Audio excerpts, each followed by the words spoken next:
आज अपन यहाँ पर औरतों के अंदर पढ़ेंगे एक और टॉपिक जिसका नाम है पोर्स पैराप्लेजिया। पोर्स पैराप्लेजिया क्या होता है ये अपन पहले डिस्कस कर चुके हैं इसके फर्स्ट पहले पार्ट के अंदर। तो अपन आज यहाँ पर इसका सेकंड पार्ट देखेंगे जिसके अंदर अपन यहाँ पर देखेंगे पोर्स पैराप्लेजिया का ट्रीटमेंट।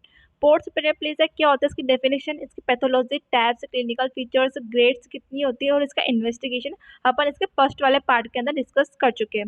इसका जो फर्स्ट पार्ट का जो लिंक है वो या तो मैं डिस्क्रिप्शन में लगा दूंगी या फिर आप आई बटन में देख सकते हैं। ठीक है, आई बटन पे होगा। तो अपन यहाँ पे सिर्फ आज इसका ट्रीटमेंट डिस्कस करेंगे, लेकिन फिर भी अपन इसको समझने के लिए पोर्स पैराप्लेजिया क्या होता है इसके बारे में डिस्कस करेंगे। तो पोर्स पैराप्लेजिया क्या होता है ना, अगर TB spine with neurological involvement, अगर मान लो स्पाइन के अंदर टीबी हुई है, स्पाइन में टीबी हो गई और उसके साथ अपन को यहाँ पर न्यूरोलॉजिकल इन्वॉल्वमेंट्स देखने को मिल रहा है, तो अपन इसको यहाँ पे कहेंगे पोर्स पैराप्लेजिया। तो मैंने पूरा सीक्वेंस से बताया है कि अपन इसको किस तरह से समझ सकते हैं।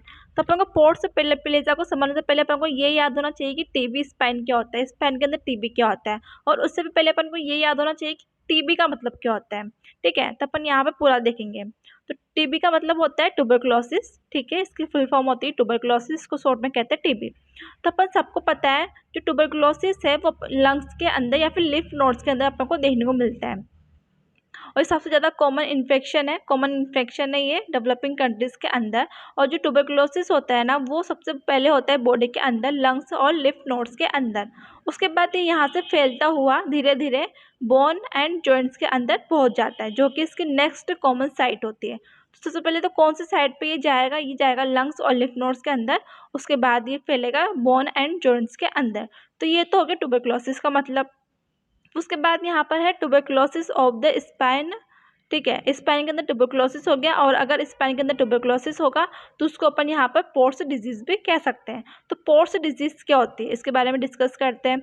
The spine is the commonest site of bone and joint tuberculosis. तो अपन ने यहाँ पर देखा जो ट्यूबरकुलोसिस है वो लंग्स और लिम्फ नोड्स के बाद कहाँ पर होता है, बोन एंड जॉइंट्स के अंदर होता है। और बोन्स एंड जॉइंट्स के अंदर वो सबसे ज़्यादा कॉमनली कहाँ पर होता है, स्पाइन के अंदर, और स्पाइन के भी डोर्सल लंबर लीजन के अंदर सबसे ज़्यादा यहाँ पर क्या होता है, यहाँ पे ट्यूबरकुलोसिस होता है स्पाइन के अंदर। ठीक है, तो ट्यूबरकुलोसिस ऑफ द स्पाइन क्या होता है और पोर्स डिजीज क्या होता है ये आप समझ चुके होंगे। ठीक है, फिर उसके बाद यहाँ पर आएगा पोर्स पैराप्लेजिया।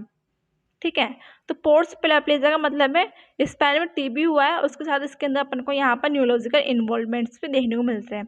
तो ये समझने से पहले आपको ये चीज़ याद होनी चाहिए कि स्पाइन के अंदर टीबी किस तरह से होता है, और ये भी याद होने से पहले आपको ये वाली चीज़ याद होनी चाहिए कि ट्यूबरकुलोसिस क्या होता है और बोन एंड जॉइंट्स के अंदर ट्यूबरकुलोसिस है वो किस तरह से होता है। तो इसकी video tuberculosis bone and joints के अंदर कैसे होता है इसके अपन पहले 2 वीडियो बना चुके हैं, और उसके बाद ट्यूबरकुलोसिस ऑफ द स्पाइन या फिर पोर्स डिजीज क्या होता है इसके ऊपर भी पहले अपन 2 वीडियो बना चुके हैं, और अपन यहाँ पे पढ़ रहे हैं पोर्स पैराप्लेजिया। इसका भी पहला वीडियो बन चुका है और आज अपन इसका सेकंड पार्ट देखेंगे। ठीक है, तो इन सब वीडियो के लिंक मैं लगा दूंगी डिस्क्रिप्शन में या फिर आई बटन में, आप चेक कर लेना।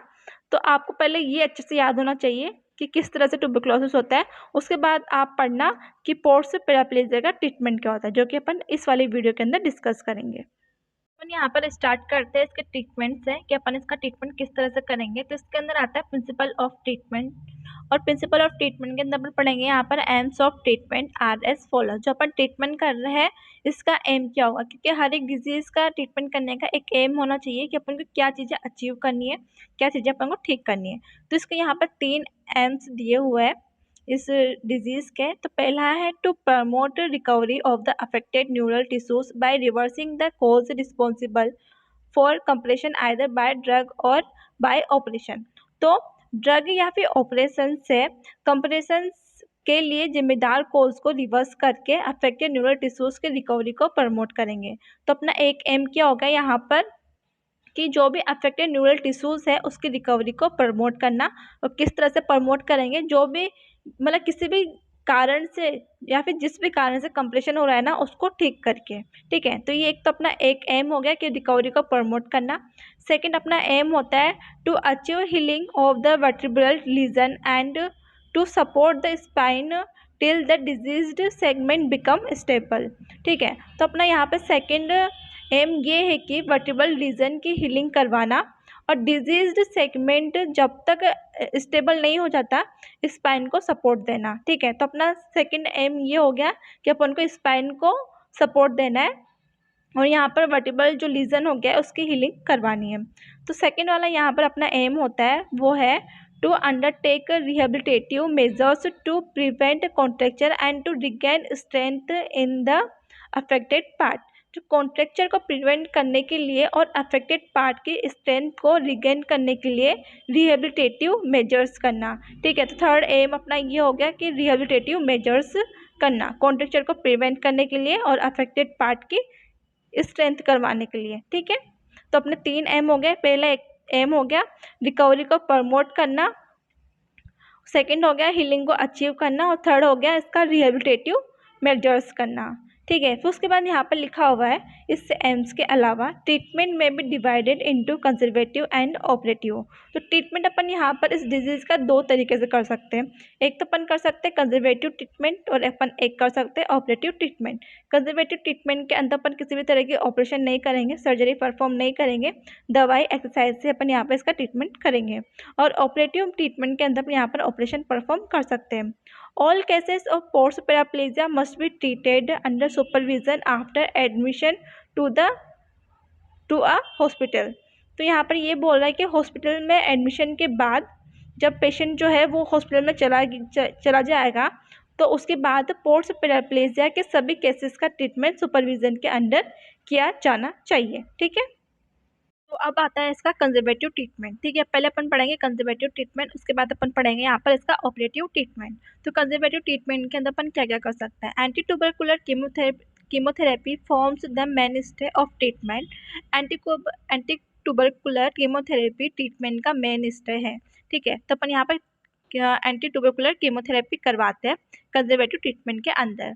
All patients are start on 4 drug anti-tubercular chemotherapy as soon as the diagnosis is made।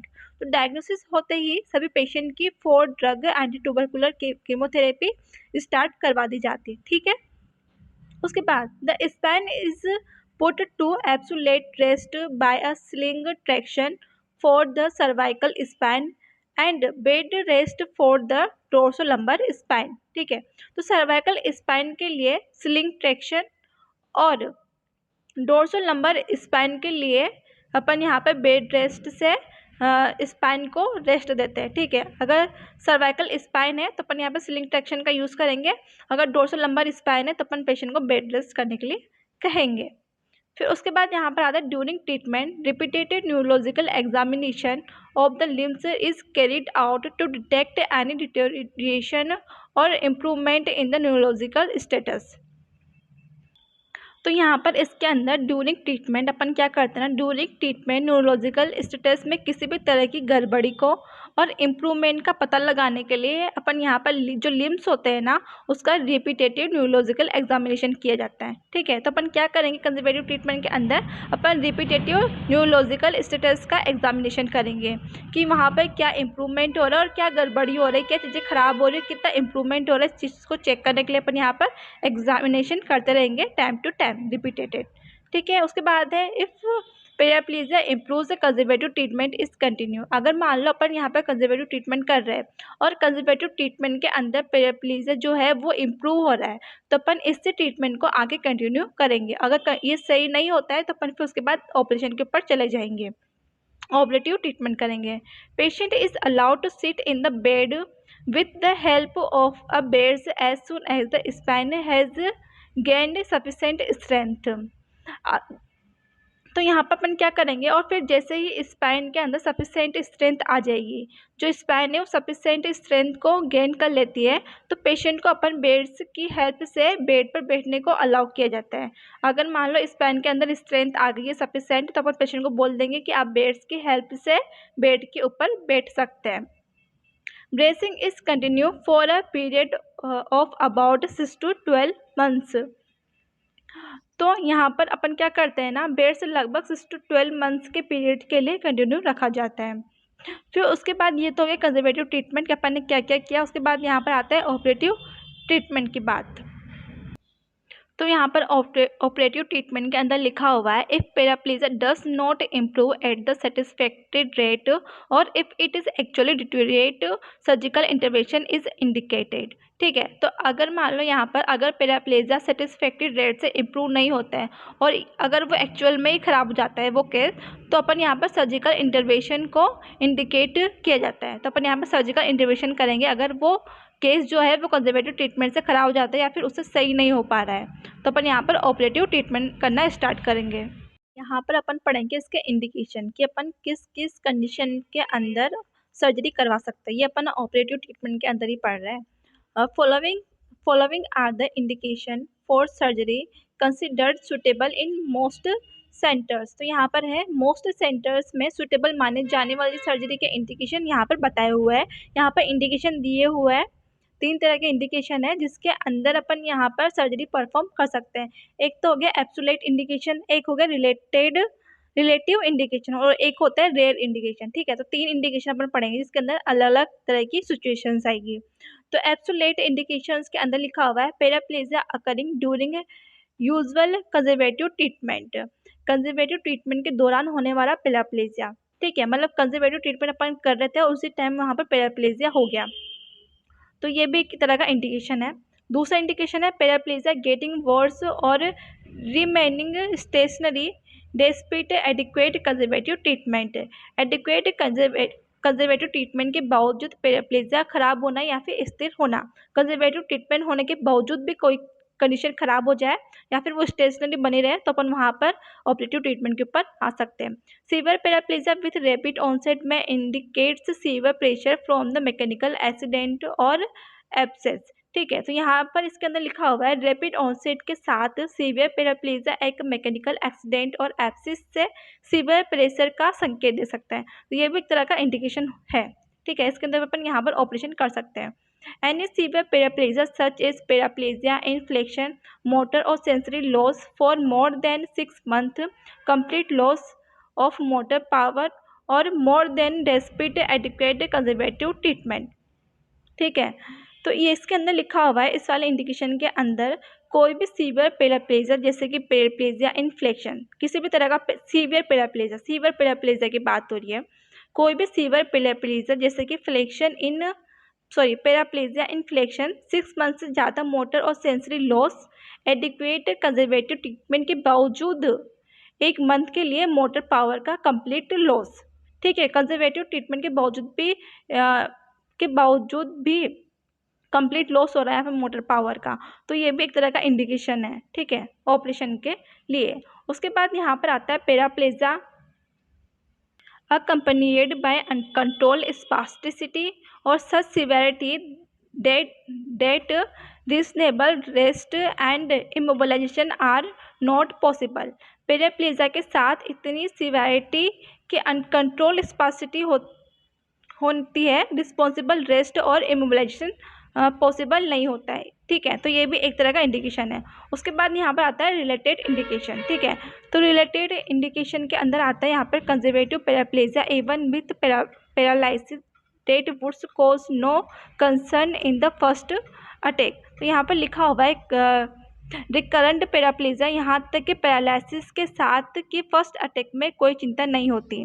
ठीक है, तो ये होता है इसका रिलेटेड इंडिकेशन। उसके बाद सेकंड इसका रिलेटिव इंडिकेशन है paraplegia with onset in old age, indicates for surgery are stronger because of the hazards और रिकर्बेंसी। ठीक है, तो यहाँ पर लिखा हुआ है सेकंड वाले इंडिकेशन के अंदर कि ओल्ड एज में पैराप्लेजिया का ऑनसेट, ठीक है, ओल्ड एज में हो रहा है यहाँ पर पैराप्लेजिया का ऑनसेट, सर्जरी के इंडिकेशन स्ट्रॉन्गर होते हैं because of the hazards of recurrence. ठीक है, उसके बाद यहाँ पर आता है और भी इंडिकेशन। तो इसका थर्ड इंडिकेशन है रिलेटिव इंडिकेशन का painful paraplegia, pain resulting from spasm और रूट कंप्रेशन। ठीक है, तो पेनफुल पैराप्लेजिया स्पाज्म और रूट कंप्रेशन के से पेन होना। ठीक है, तो ये एक तरह का इंडिकेशन है। उसके बाद complication such as urinary tract infection and stone. Urinary tract infection and stone जैसे कॉम्प्लिकेशन। ठीक है, तो इसके अंदर भी अपन यहाँ पर इंडिकेशन है, ये भी ऑपरेशन कर सकते हैं। उसके बाद आता है यहाँ पर रेयर इंडिकेशन। ठीक है, तो अपन ने 2 इंडिकेशन वहाँ पे पढ़ लिया, अब ये हो गया थर्ड इंडिकेशन। तो यहाँ पर काफ़ी सारे इंडिकेशन अपन पढ़ चुके हैं। तो यहाँ पर आता है रेयर इंडिकेशन के अंदर paraplegia due to posterior spinal disease. Posterior spinal disease के कारण पैराप्लेजिया, स्पाइनल ट्यूमर सिंड्रोम है, या फिर सीवियर पैराप्लेजिया है secondary to the cervical disease, या फिर सीवियर क्वाड्रा इक्वाइना पैराप्लेजिया है। तो ये सारे के सारे इंडिकेशंस हैं ऑपरेशन के लिए, ऑपरेटिव मेथड के लिए। अपन किसी भी केस के अंदर या फिर किसी भी सिचुएशन के अंदर अपन यहाँ पर ऑपरेशन परफॉर्म कर सकते हैं अगर जरूरत पड़ती है तो। फिर उसके बाद यहाँ पर आता है operative procedure for post paraplegia. यहाँ पर operative procedure for post paraplegia का मतलब है कि अपन जो पोस्ट पैराप्लेजिया के अंदर जो ऑपरेशन पढ़ रहे हैं तो उसके अंदर अपन ऑपरेशन को किस तरह से परफॉर्म कर सकते हैं। तो यहाँ पर 4 तरह के ऑपरेशन है जो कि अपन पोस्ट पैराप्लेजिया के अंदर परफॉर्म कर सकते हैं। The operative methods aims at removal of the agent causing compression on the neural structures. तो ऑपरेटिव मेथड का एम अपना ये है कि न्यूरल जो स्ट्रक्चर्स है, तो न्यूरल स्ट्रक्चर्स पे जो कंप्रेशन डालने वाले जो एजेंट्स है ना, उनको वहाँ से हटाना। ठीक है, मतलब यहाँ पे जो कंप्रेशन करने वाले जो एजेंट है उसको रिमूव करना। The following operation are commonly perform. तो यहाँ पे कुछ ऑपरेशन दिए हुए हैं जिसको अपन कॉमनली परफॉर्म करते हैं इस डिजीज़ के अंदर। तो सबसे पहले अपने पास आता है प्रोसीजर, उसका नाम है कोस्टो ट्रांसवर्सेक्टोमी। ठीक है, तो इसके अंदर क्या होता है ना, as the name suggests this operation consists of the removal of the section of rib about 2 inches and transverse process। तो इस वाले ऑपरेशन के अंदर क्या किया जाता है ना, कि जैसा कि अपन को नाम से पता चल रहा है इसके अंदर तो इस ऑपरेशन में रिब के एक सेक्शन को रिमूव किया जाता है, मतलब लगभग 2 इंच रिमूव किया जाता है और ट्रांसवर्स प्रोसेस इसके अंदर किया जाता है। तो अपन डायग्राम दे सकते हैं, ये है ऑपरेटिव प्रोसीजर जिसका नाम है कोस्टो ट्रांसवर्सेक्टोमी। ठीक है, तो अपन इसके अंदर परफॉर्म कर सकते हैं। तो ये हो गया एक ऑपरेशन अपना। फिर इसी प्रोसीजर के अंदर यहाँ पर लिखा हुआ है as this is done sometimes liquid pus comes out under pressure. तो ऐसा करते समय कभी कभी जो प्रेशर से लिक्विड पस बाहर निकल सकता है। This is considered by some as the tense abscess relieved and thus enough to decompress the neural tissues। तो कुछ ऐसे टेंस एब्सिस से राहत के रूप में अपन यहाँ पर मानते हैं और इस तरह न्यूरल जो टिश्यूज़ है उसको डिकम्प्रेस करने के लिए इनफ होता है। ठीक है, तो इस तरह से प्रोसीजर होता है।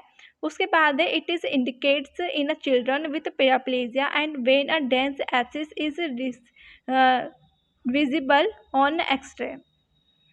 तो ये क्या होता है ना, ये पैराप्लेजिया वाले चाइल्ड को इंडिकेट करता है और जब एक्सरे पर एक टेंस एब्सिस विजिबल होता है तब। ठीक है, फिर उसके बाद आता है in all other cases it may not produce adequate decompression and an anterolateral decompression में भी नेसेसरी। तो सभी अदर केसेस में यह एडिक्वेट डिकम्प्रेशन प्रोसेस नहीं करता और एक एंट्रोलेटरल डिकम्प्रेशन की आवश्यकता यहाँ पर हो सकती है। तो उसके बाद यहाँ पर आता है सेकेंड वाला प्रोसीजर। फर्स्ट वाला अपन ने पढ़ लिया कि किस तरह से होता है और क्या होता है उसके अंदर।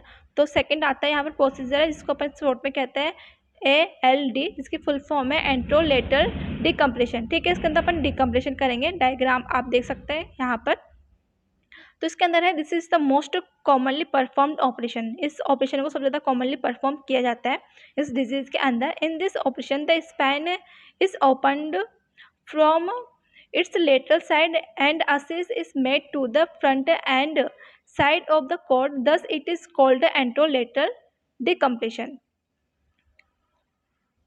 तो इस वाले ऑपरेशन के अंदर क्या होता है ना, इस ऑपरेशन में स्पाइन को लेटरल साइड से ओपन किया जाता है। ठीक है, उसका लेटरल साइड होगा वहाँ से अपन ओपन किया जाता है और कॉर्ड के फ्रंट और साइड से एक पहुँच बनाई जाती है। ठीक है, वहाँ तक पहुँचने के लिए, और इससे ही एंट्रोलेटरल डिकम्प्रेशन जो प्रोसीजर है वो कहते हैं। इस तरह से इसका अपन ने परफॉर्म कर दिया ये ऑपरेशन। तो इस the cord is let free of any granulation tissues, caseous material, bony, spur और सिक्वेस्ट्रम प्रेसिंग ऑन इट। तो यहाँ पर लिखा हुआ है कोड को किसी भी granulation tissues, caseous material, bone, स्पर्म्स को प्लेस करने वाले सिक्वेस्टन से लेट फ्री रखा जाता है। ठीक है, फिर इसके अंदर लिखा हुआ है यहाँ पर इस वाले प्रोसीजर के अंदर, सेकंड वाले के अंदर, structures removed in order to achieve adequate exposure of the cord are the rib, transverse process, pedicles and part of the body of the vertebral. तो कोड के एडिक्वेट एक्सपोजर को अचीव करने के लिए स्ट्रक्चर्स को रिमूव किया जाता है। तो कौन कौन से स्ट्रक्चर्स को रिमूव करेंगे? रिप को, ट्रांसवर्स प्रोसेस को, पेडिकल्स को, वर्टिब्रा के बॉडी के पार्ट्स को, इन सबको अपन यहाँ पे रिमूव कर सकते हैं। लेमिना और facet joints are not removed. जो लेमिना और फेसेट जॉइंट्स होते हैं ना, उनको रिमूव नहीं किया जाता है, otherwise stability of the spine will be seriously hazardous. तो अगर अपन ऐसा करेंगे तो स्पाइन की स्टेबिलिटी है वो ख़राब यहाँ पर हो सकती है। उसके बाद यहाँ पर थर्ड प्रोसीजर आता है, वो होता है रेडिकल डिब्रिटमेंट एंड आर्थोडेसिस, जिसको अपन यहाँ पर हांगकांग ऑपरेशन भी कहते हैं। इस वाले थर्ड ऑपरेशन के अंदर यहाँ पे लिखा हुआ है wherever facilities are available, a radical debridement is performed by exposing the spine from front using ट्रांसथोरेसिक और ट्रांसपेरिटोनियल अप्रोच। ठीक है, तो इस वाले ऑपरेशन के अंदर क्या किया जाता है ना, जहाँ पर भी फैसिलिटीज़ अवेलेबल हो, ट्रांसथोरेसिक और ट्रांसपेरिटोनियल अप्रोच का यूज़ करके स्पाइन को फ्रंट से एक्सपोज करके एक रेडिकल डिब्रिटमेंट को परफॉर्म किया जाता है इस ऑपरेशन के अंदर। ठीक है, समझ आया? तो यहाँ पर क्या हो रहा है, यहाँ पर ट्रांसथोरेसिक और ट्रांसपेरिटोनियल अप्रोच का यूज़ करके स्पाइन को फ्रंट से एक्सपोज करके एक रेडिकल डिब्रिटमेंट को परफॉर्म किया जाता है। ठीक है, all the dead and destroyed vertebra are excised and replaced by rib grafts. तो सभी डेड और डिजीज वर्टिब्रा को हटा दिया जाता है और रिब ग्राफ्ट से इसको रिप्लेस कर दिया जाता है। Advantage of this operation is early healing of the disease and no progress of the kyphosis। ठीक है, तो इस ऑपरेशन का एडवांटेज ये है कि डिजीज़ की अर्ली हीलिंग होना और काइफोसिस को प्रोग्रेस होने से रोकना। ठीक है, उसके बाद यहाँ पर आता है लास्ट वाला प्रोसीजर, जिसका नाम है लेमिमेक्टोमी। ठीक है, तो इसके अंदर क्या होता है ना, it is indicates in case of spinal tumour syndrome and those where paraplegia has resulted from posterior spinal disease. तो यह स्पाइनल ट्यूमर सिंड्रोम के केस को इंडिकेट करता है और जहाँ पैराप्लेजिया पोस्टीरियर स्पाइनल डिजीज़ के कारण होता है। ठीक है, उसके बाद surgery for the cervical spine tuberculosis requires a separate techniques, anterior decompression is preferably in this area. तो यहाँ पर क्या होता है ना, सर्वाइकल स्पाइन ट्यूबरकुलोसिस की सर्जरी के लिए सेपरेट टेक्निक्स की रिक्वायरमेंट अपन को यहाँ पर होती है, जो कि एंटीरियर डिकम्प्रेशन होती है इस एरिया में। तो आज अपन ने यहाँ पे पढ़ा पोर्स पैराप्लेजिया का सेकंड पार्ट, जिसके अंदर अपन ने सिर्फ ट्रीटमेंट पढ़ा है। इसका फर्स्ट वीडियो अपन ने पहले बना चुके हैं, ये इसका सेकंड वीडियो है। अगर ट्रीटमेंट समझ जाए तो पहले आपको इसकी फर्स्ट वीडियो देखनी चाहिए, जो कि मैं यहाँ पे डिस्क्रिप्शन में लगा दूँगी लिंक सभी वीडियोज़ के, तो आप वहाँ जाके पढ़ सकते हैं अच्छे से। Thank you so much. Video अच्छी लगी हो तो उसको लाइक करें, शेयर करें, सब्सक्राइब करें। Thank you.